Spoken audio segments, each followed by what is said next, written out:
یہ چچا کا لڑکا ہے، یہ ماموں کا لڑکا ہے، یہ فلاں ہے، یہ جیٹ ہے، ان کے بارے میں کہا۔ اللہ کے رسول اکرم صلی اللہ علیہ وسلم نے کہا یہ تو موت ہے بھائی، جس طرح موت سے ڈرتے ہو ایسے ہی سے، اس لیے کہ جس آدمی کا ایک اجنبی یا عورت کے پاس آنا جانا جتنا ہی آسان ہوگا اتنے ہی خطرات زیادہ ہوں گے کہ نہیں ہوں گے؟ اللہ تعالیٰ ہم لوگ کو توفیق دے کہ ہم جوائنٹ فیملی سے نکل کے اپنے اپنے بچوں کے لیے پردے والا گھر بنائیں۔ اللہ تعالیٰ ہماری غربت کو ختم کرے اور فقر و فاقہ کو ختم کرے تاکہ اس طرح کی چیزوں سے ہم بچ سکیں۔ اسی طریقے سے اللہ کے رسول اکرم صلی اللہ علیہ وسلم نے اسی زناکاری سے روکنے کی خاطر ایک دوسرے کے پردے کی جگہ دیکھنے سے منع فرمایا۔ اللہ کے رسول اکرم صلی اللہ علیہ وسلم فرمایا کوئی مرد دوسرے مرد کا، کوئی عورت کسی دوسرے عورت کا سطر نہ دیکھے، چھپانے والی چیز نہ دیکھے، اور یہ ہے صحیح مسلم کی روایت۔ اسی طریقے سے اس بدکاری سے روکنے کی خاطر اکٹھا سونے سے بھی روکا گیا ہے۔ چنانچہ اللہ کے رسول اکرم سے فرمایا کوئی مرد دوسرے مرد کے ساتھ یا کوئی عورت دوسری عورت کے ساتھ ایک چادر میں نہ سوئے۔ باپ بیٹا بھی ایک چادر میں نہ سوئے، باپ بیٹی بھی ایک چادر میں نہ سوئے، بھائی بہن بھی ایک چادر میں نہ سوئے، کیونکہ سونے کی حالت میں انسان کے ہوش و حواس ختم ہو جاتے ہیں، وہ بوجھ نہیں پاتا ہم کہاں سوئے ہیں اور کس انداز میں سوئے، کیا کرنا چاہیے۔ اسی طریقے سے زنا کے روکنے کی خاطر ایک عورت کو غیر محرم کے سامنے زیب و زینت ظاہر کرنے سے منع کیا گیا ہے، روکا گیا ہے۔ چنانچہ اللہ تعالیٰ نے قرآن مجید کے اندر بیان فرمایا کہ مومنہ عورتوں سے کہو کہ اپنی نگاہیں بچا کے رکھیں، اپنی عصمت کی حفاظت کریں، اپنی زینت کو اور زینت کی جگہوں کو ظاہر نہ کریں سوائے اس زینت کے جو خود بخود ظاہر ہو جائے، اور اپنے پاؤں زمین پر مارتی ہوئی نہ چلیں۔ ایسا نہ ہو کہ وہ زینت جو انہوں نے چھپا رکھی ہے اس کا لوگوں کو علم ہو جائے۔ سورہ نور کی آیت نمبر 31۔ گویا اس آیت کریمہ میں اللہ تعالیٰ نے عورتوں کو اجنبیوں کے سامنے اپنی زینت اور زینت کی جگہ دکھانے سے منع کیا، اور اس انداز سے چلنے سے منع کیا ہے اس چال کی آہٹ دوسرے تک پہنچتی ہے۔ اب کیا معاملہ ہے؟ خرید رہے ہیں اونچی ہل کی سینڈل، ارے عجیب معاملہ، مارکیٹ میں جاؤ نیچی ہل کی سینڈل کرے، نہیں اونچی ہل کی سینڈل، اور یہ کنکریٹ والے روڈ پہ جب ٹپ ٹپ ٹپ ٹپ گھوڑے کی طرح عورت چلے گی، اور نقاب بھی ایسے لگائی ہے، جوڑا یہاں باندھی ہوئی ہے، نقاب بھی لگائے ہیں، 1 کلو کا کاجل سرما لگایا اور چوس اور ٹپ ٹپ ٹپ، کیا ہوگا؟ نیک آدمی بھی پھسل سکتا ہے۔ لہٰذا یہ ساری پابندیاں ہیں عورتوں کے لیے اور مردوں کے تعلق سے۔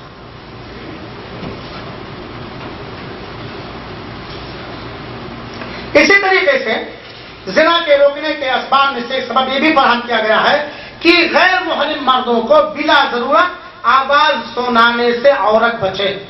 بلا ضرورت غیر محرم مرد کو آواز سنانے سے عورت بچے، اور اسی طریقے سے گانے بجانے سے دور رہے، گانے بجانے کی محفلوں سے دور رہے، فلموں سے خود مرد دور رہے اور عورتیں دور رہیں۔ اسی طریقے سے زنا سے بچانے والے اسباب میں سے یہ ہے کہ اپنے روم کو، اپنے گھر کو، اپنے الماری کو، اپنے بریفکیس کو ہر ایسی سی ڈی، ہر ایسی کیسٹ، ہر ایسی ناول، ہر ایسا لٹریچر، ہر ایسی گندی تصویر سے پاک رکھے جس کے اندر بے حیائی، عریانیت، شیطانیت اور بے حیائی کی طرف لے جانے والی چیزیں موجود ہیں۔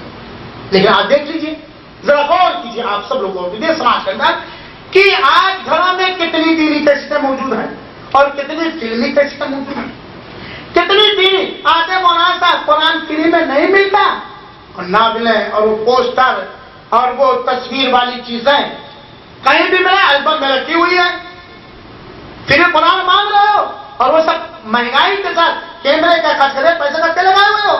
تو ایسی چیزوں سے اپنے گھروں کو، اپنے روموں کو محفوظ رکھیں۔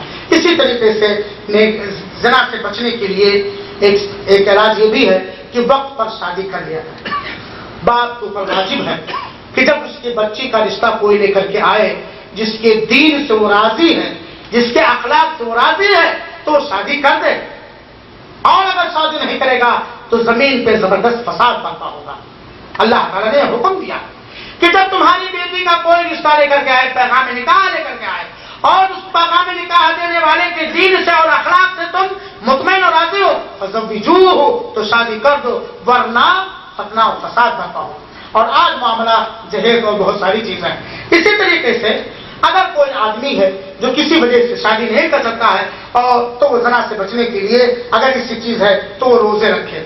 دوسری بات یہ ہے کہ عورت کو چاہیے، عورت زناکاری سے بچنے کا اسباب میں سے سبب یہ بھی ہے کہ عورت کو چاہیے کہ وہ اپنے شوہر کے جنسی جذبات کا مکمل خیال رکھے۔ عورت کو چاہیے کہ وہ اپنے شوہر کے جائز جنسی جذبات کا مکمل خیال رکھے۔ چنانچہ اللہ کے رسول نے فرمایا کہ اگر شوہر تمہیں بلائے اپنی خواہش پوری کرنے کے لیے اور تم روٹی بیٹھ کر کے توا پہ پکا رہی ہو، تب بھی جا کر کے شوہر کی خواہش پوری کرو، کیونکہ اگر ایسا نہیں ہوگا، حلال طریقے سے اپنی خواہش نہیں پوری کرے گا تو خدا نخواستہ ایسا نہ ہو کہ وہ جا کر کے کہیں حرام کر کے کھائے۔ ایک عورت کو چاہیے کہ وہ اپنے شوہر کے ہر جائز مزاج کا خیال رکھے تاکہ شوہر سے اس طرح کی بد اخلاقی نہ ہونے پائے۔ اسی طریقے سے اگر آدمی کی خواہش ایک عورت سے پوری نہیں ہو رہی تو 4 شادیاں کرنے کی اسلام نے اجازت دی ہے۔ جائز طریقے سے 4 شادیاں کر سکتا ہے اگر وہ عدل انصاف کرنے کی طاقت رکھتا ہے، اور ہر وہ آدمی جو 4 شادیاں کرنے کی طاقت رکھتا ہے عدل و انصاف کے ساتھ تو اسے 4 شادیاں کرنا بھی چاہیے۔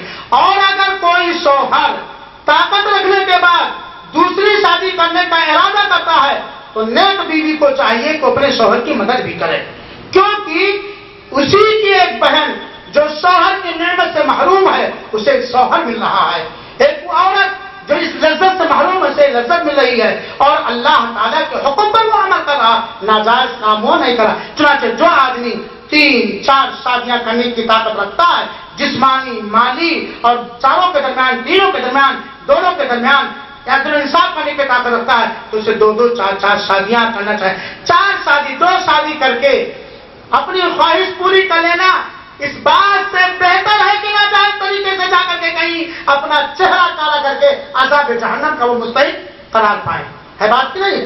اسی طریقے سے میرے بھائیو ساتھیو، آخری شکل اگر زناکاری سے روکنے کی آخری شکل یہ بھی ہے کہ حدود کو نافذ کرنا چاہیے۔ اللہ تعالیٰ ہمیں ایسی حکومتوں کے زیر سایہ رکھے جو قرآن و حدیث کے مطابق حدود کو نافذ کرنے والے ہوں۔ آمین رب العالمین۔ حدود کو نافذ کرنا چاہیے۔ زناکاری اتنا گھناؤنا جرم ہے کہ اگر غیر شادی شدہ زنا کر لے تو اسے لوگوں کے سامنے کوڑا مارنے کا حکم دیا، چپکے سے نہیں، لوگوں کے سامنے کوڑا مارنے کا حکم دیا۔